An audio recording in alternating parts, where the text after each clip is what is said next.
اعوذ باللہ من الشیطان الرجیم بسم اللہ الرحمن الرحیم السلام علیکم ورحمۃ اللہ وبرکاتہ۔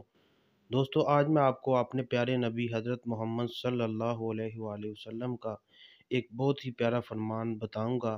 ویڈیو شروع کرنے سے پہلے میری آپ سب دوستوں سے گزارش ہے کہ ویڈیو کو لائک کریں اور اپنے دوستوں میں زیادہ سے زیادہ شیئر کریں تاکہ دوسرے لوگ بھی اس سے فائدہ اٹھا سکیں۔ بسم اللہ الرحمن الرحیم۔ زبان کی حفاظت۔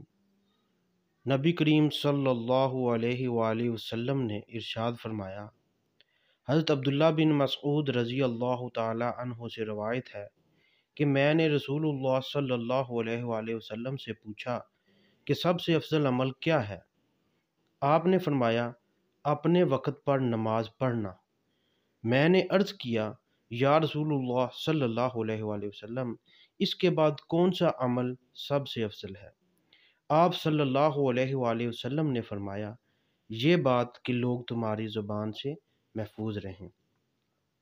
آخر میں میری اللہ پاک سے دعا ہے کہ اللہ تعالی ہم سب کو نیکی کے کاموں میں بڑھ چڑھ کر حصہ لینے اور برائی سے بچنے کی توفیق عطا فرمائے، اور جو کچھ ہم نے پڑھا اور سنا ہے اس پر عمل کرنے کی توفیق عطا فرمائے۔